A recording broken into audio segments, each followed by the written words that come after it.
Good morning. I'll tell you what I eat today. Right now, I'm trying to maintain. I lost a bunch of weight in the last 2 years. I lost 20 kilos actually. And now it's the phase of maintaining. And you might think, oh, this is boring. No, it's not. It's the hardest part because our body always wants to yo-yo, gain and lose. So I'm starting always with a glass of water on an empty stomach. And then I will have a second glass of water with collagen because I care about my skin, hair, and nails. The one I'm taking right now is from Japan, but I'll link a few others that I always take. After these 2 glasses of water with collagen, I'm going to wait about half an hour and make a cup of coffee. Even though I want it straight away, I want to hydrate my body first. If you hear some noises, that's just my washing machine because morning laundering. Finally, it's coffee time. I put about 3 teaspoons of this Nespresso, this Rosso Lavazza, sorry for my accent, and then I just use this Italian mocha. I absolutely love it. I've had it for probably 10 years. This coffee cup is quite big, and about a third I put whole British milk because that's the best milk. And if you drink skimmed milk, I don't know why don't you just have black coffee. Woohoo! It's ready.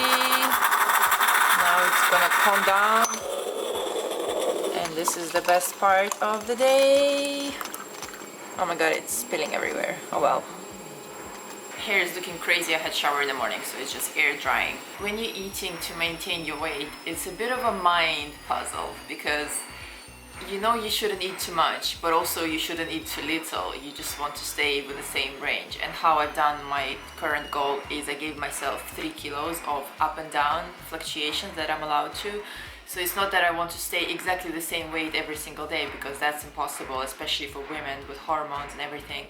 We fluctuate a lot. Or if you eat out, your body might hold a lot of water for the next few days. Or if you train legs even very hard in the gym, your body will retain water. So you need to give yourself a range of the weight where you want to maintain.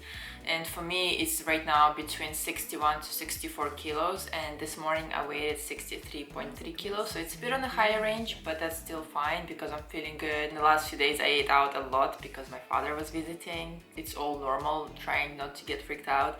And even if you go slightly above your range, you just know that you need to maybe increase a bit of your activity and decrease a bit of your fats and carbs. But one thing you'll see today is that I eat a lot of protein. Coming from bodybuilding background, I used to compete for 3 years and 10 shows. I looked like this, but then I rebounded quite badly and looked like this.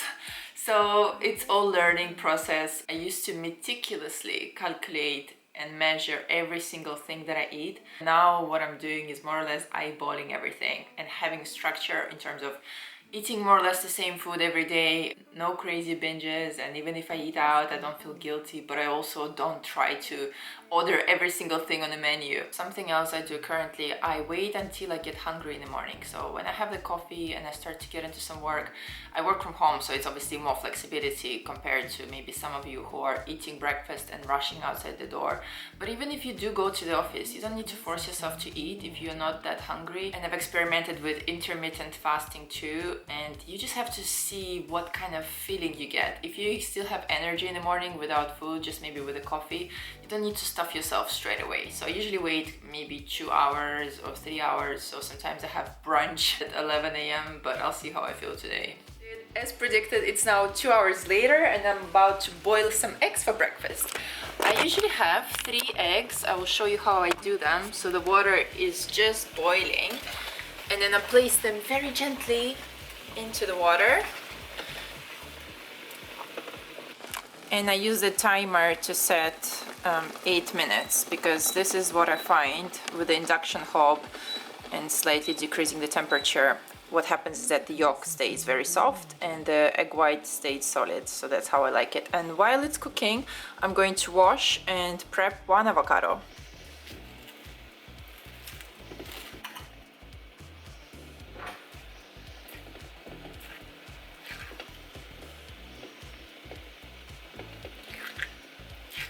A bit of salt, and I'm using my favorite hot sauce. I got so many of these when I used to live in Austin in Texas, just for a little spice. Fun fact, I used to hate spicy food, but after living in Texas, you really get used to the spicier food, and now I can't live without it. So I'm mashing, I'm still keeping the avocado chunky. And then once the eggs are boiled, I'm going to cool them, peel them, and place them on top here. I'm going to put a little more salt on top of them. and then I will break them up as well. Let's see if the yolk is okay. Yeah, you can see the yolk is slightly soft inside. Maybe you like it runnier. I like it like this. This is how it looks, and you might think, oh, there is no bread, there are no carbs. There are a bit of carbs in avocado, and this will probably keep me full for 3 or 4 hours until lunchtime. About 1 hour after my breakfast, I'm having a second coffee, and these are 3 slices of Dutch Gouda cheese. Sometimes I drizzle a bit of honey on top, but today I'm doing, again, high fat, high protein, low carb, and honestly I'm not craving any sugar at all. But if I do crave sugar, what I do, sometimes I add stevia sweetener into my coffee, but today it's just like this. A little simple proteinish fatish snack. Time for lunch. I'm just heating up my pan. I will use ribeye steak. This one is 210 grams and spinach, and because I'm using a steel pan, it definitely needs some oil. I'm using olive oil, and I'm quite generous with it because I'm not scared of fats. Fats are so good for you. Plus I'm eating low carb today, so I need way more calories. Cooking with one hand is hard. I'm gonna wash it. Generous salt. I love my salt. I'm gonna put the light on from my extractor fan because it's a dark rainy day in London. So I just flipped it and I put a bit more salt. Okay, it's nearly cooked. I like my steak medium to well done. I washed a few cherry tomatoes. Now I'm just putting some spinach on top of it. This pack of spinach has 120 grams, so it'll all shrink down nicely. And I'm gonna put the lid on top of it. Worth mentioning that between my breakfast and lunch, I probably had 2 more glasses of water, now having just a little bit more, because I try not to drink when I'm eating. I feel like it increases the stomach volume and it stretches it out, and I made a video about how to stop overeating a few days ago, where I talk about that situation that when I was living in America, all the portions were huge and I really stretched out my stomach. So when I came back to London a year and a half ago, it took me a while to shrink back my stomach because portions here are smaller. So I've been really focusing on eating good quality food, whole foods, not a huge size, but dense in nutrition, high protein and high fat mostly. And I do eat carbs, of course, everybody does, but I usually save them for when I'm eating out or fruit. For example, I just popped to the shop and I got some mango, but because today I'm filming low carb day and honestly I'm not really craving it, but mango, I really like it even with steak as a side dish. For some reason lately I'm into greens and fruits as a side dish with my protein instead of the usual broccolis and green beans. Even though I do have those vegetables, I just don't really fancy them lately. Not sure why. A couple of minutes later, you can see the spinach shrank a lot. So now I'm going to put it to rest on the plate. Collecting a bit of oil from the bottom here. As you can see, this meal is very simple. If you watched my other what I eat in a day videos, even from bodybuilding days, I usually try to stick to 2 or 3 or maybe 4 ingredients maximum. I feel this way works really well with digestion, has a lot of fiber. Bon appetit!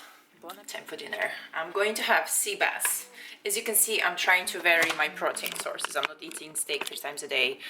I'm going to cook my sea bass in the oven, in the foil. This foil is amazing. I remember I got this roll in lockdown. It has 100 meters of foil from Kirkland. It's so cheap, durable, amazing quality. You're probably gonna buy one and it's gonna last you at least 2 years, even if you cook a lot. So, cutting a little piece. And the sea bass I got does come with butter, but I don't like that butter, to be honest. So I'm just putting sea bass. Oh, see here. Yeah, I'm just placing it on a sheet. For my seasoning, I'm using salt. And that's it. Very easy to cook. You just fold it. And I love sea bass because it's high fat and very delicious. And then I pop it in the oven for about 20 minutes or 17 minutes, depending how hot your oven is. All my meals today are so easy to cook. Steak, you just flip, you put the spinach on top. Eggs, you just boil. Avocado, you chop.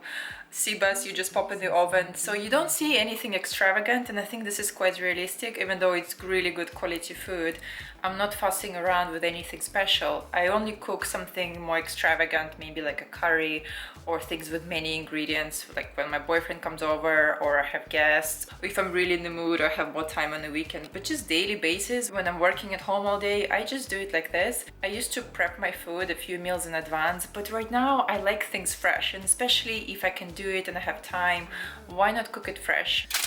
Okay, I kind of overcooked it.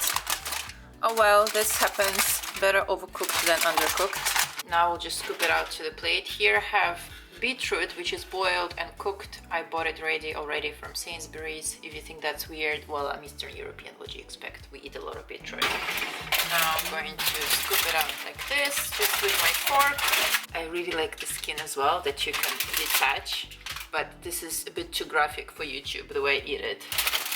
Now, kind of messy. That's the final product.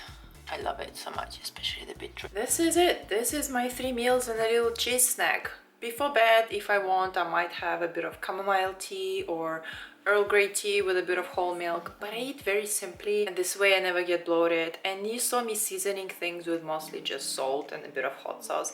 And I think if you try to eat simple food, you will really like it. Because sometimes if we add too many spices, too many other things, our palate gets used to all these fancy flavors. We just need to enjoy simple sea bass with beetroot.